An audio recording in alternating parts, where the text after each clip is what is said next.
Hey, what's going on, Vikings fans? It is Skol side back again with another Minnesota Vikings video.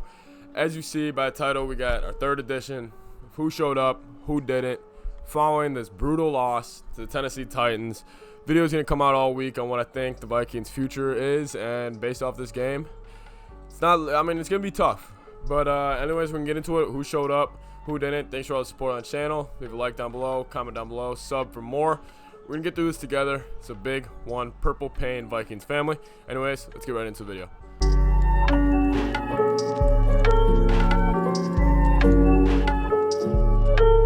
Alright, so my first player who did show up. That's what we start with every single week.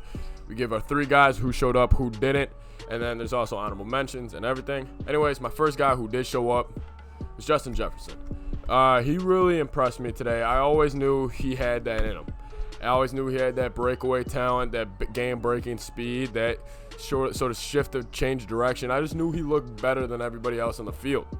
And I was honestly proud of him today. You know, that was a cool moment for him, to him absolutely take over that game for the first three quarters. 175 yards and a touchdown. That's nothing to joke around about. He looked good. He went up, made plays, got upfield, gained yards after catch, made contested catches. Not much more we could have asked for him today. He really showed up. He was the number one player that stood out for me. Anyways, number one player that stood out, showed up, Justin Jefferson. And then the second player who showed up today, again, back-to-back weeks, Yannick Ngakoue. Really impressed me today. You know, he just showed, the Vikings have 2 sacks through 3 games, and both of them are him. Both of them are strip sacks. He's really the only one getting any pressure from the defensive line. Ifedi looks just beat, even though he had a couple plays. Shamar, a couple plays. DJ Wonnum didn't look bad. From the defensive line group, Yannick Ngakoue made play after play again today. You know, I wish we just had him more when we needed it, and it's just timely plays, but he played great. I got no complaints about him. I love that he's a Viking, and in the future, I'm excited to see him and Daniil grow a relationship as duo pass rushers in the NFL. Yannick Ngakoue, strip sack, fumble. Not much I could have asked for him else. He showed up, did his job. Anyways, guys, second player that showed up, Yannick Ngakoue. All right, third player that showed up was Dalvin Cook. Dalvin Cook, you realize you give him the ball, he'll make plays. And you know, a lot of that, there weren't a lot of holes today, and he made them. Or he got hit at contact of 4, he got 10. Hit behind the backfield, got 3. You know, it broke that really nice touchdown. He got chunk play after chunk play, and I wish they went back more to him. You know, I get on that final drive, we don't have any timeouts. Throwing a run, Dalvin go gets you 15. It's a whole different type of game. You know, you can get up, spike the ball really quick. I think it's worth the risk with a guy like Dalvin Cook. And plus, I want the ball in my best player's hands at least once on the closing drive, whether it be screen or whatever. Anyways, Dalvin Cook went off 160-something yards, career high for him. He really impressed me. Again, just Dalvin doing Dalvin-ish things, and it's nothing new from him. And Dalvin Cook's kind of like the third player that stood out to me today, and I'm really proud that he's a Viking, man. He's fun to watch every single week, and this team just needs to fill up a couple holes, and we'll be all right. But Dalvin Cook, third player who did show up. I'm going to give you some honorable mentions right now. Number one honorable mention has to be Harrison Smith. Had that pick. He was kind of all over the field today. Kind of felt like a vintage Harrison Smith game. Another one, Jeff Gladney. I know he got beat a couple times, but he just worked his ass off. He was around the ball constantly. And, yeah, those are the 5 guys I really think stood out. Jefferson, Yannick, Dalvin, Harrison Smith, and Gladney, honorable mentions. Of course, Kendricks always plays well. Anyways, those guys who showed up. Let's get into who didn't. All right, the guys that didn't show up. First off, Holton Hill, man. Holton Hill was awful. How many times did he get beat today? And it was just over and over and over again. And then he had a chance at the end of the game to make it all okay with that game-sealing pick, make it up to all of us. And we're looking at a whole different vibe right now. But he dropped it. It would have been a hell of a play, but he dropped it, man. And it reminded me a lot of Trey Wayne's game against the Packers a couple years ago in his rookie year. Rodgers was picking on him all day long, except he had the game-sealing interception. Very similar situation as Holton Hill. He didn't produce. He didn't capitalize on the opportunity. Anyways, it sucks. Holton Hill was awful today. I think he should be cut tomorrow. And if you just want to send a message, because you can't roll him out again. You can't play him again. He's terrible. Holton Hill should be never seen in a Vikings uniform again. Should be cut. Focus on Dantzler and Gladney and Hughes. And let's move on. But Holton Hill, he should be cut. He's a biggest reason we probably lost today. People didn't show up again. Whole offensive line, except for Brian O'Neill. Damn, that last drive, man. Cousins, 3-man rush, 4-man rush, in his face within half a second.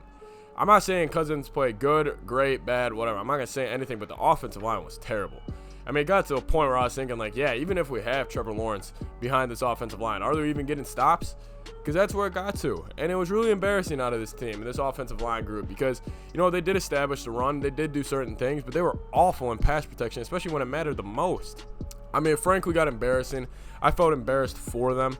I don't know. Just offensive line, Spielman, you struck out so many years in a row. We need better offensive linemen. We deserve this. And it's frankly just sad. I mean, over and over again, Vikings fans, that's our problem. And we just can never get over it. And I don't know if it will ever change ever in my life if I'll see the Vikings with a really good offensive line. However, they did not show up. We all saw it. Clowney, that Simmons guy, just pressure in the face right away. They weren't always sacks, but they were in there making it hard. Bradbury throwing the ball over Cousins' head when we actually had a chance to go get a field goal. It's just sad. It's a very tough loss. So many things went wrong. Reminded me of the Chiefs game on the road last year. Anyways, offensive line, awful. Samia should never see the field again. Bradbury, I like him, but what the hell? Dozier should never see the field again. Where's Ezra Cleveland, man? Spent a high draft pick on him. Where is he? Can we have him play? I would love to see him play, man. Anyways, second group, offensive line. Third week in a row, who didn't show up? 3 weeks in a row, making a recurring guest, our boy Mike Zimmer. What a clown performance that was today by him. I mean, he has some nerve, wasting timeouts, wasting challenges. I mean, at the end of both halves, we were struggling for timeouts. You just let the Titans just march right up the field to get a field goal. Like, never giving them any resistance, not taking them out of their comfort zone at all. They want to come in here and run and do play action, and that's what the hell they did. You just got out-coached by Mike Roman. You're lucky Kubiak had a good offensive scheme and an offensive game plan for today, or this would have been a 30-13 game like it should have been. You're lucky Jefferson made plays. You're lucky Cook and Cousins actually played pretty good for you today. Vikings fan, we know he doesn't touch the offense. He's a defensive guy. And for 3 games in a row, we're giving up 30+. I mean, pretty much with the Colts. And they dropped a wide open touchdown. This defense is terrible. This offense needs to score 35 points a game if we want to win games. This defense won't hold anybody to under 24. I can't wait to see what Sean Watson, Russell Wilson will do to Zimmer's defense this next week. It's embarrassing. Zimmer needs to be gone. I'm fully off the bandwagon. Zimmer was terrible. He was the last guy who didn't show up.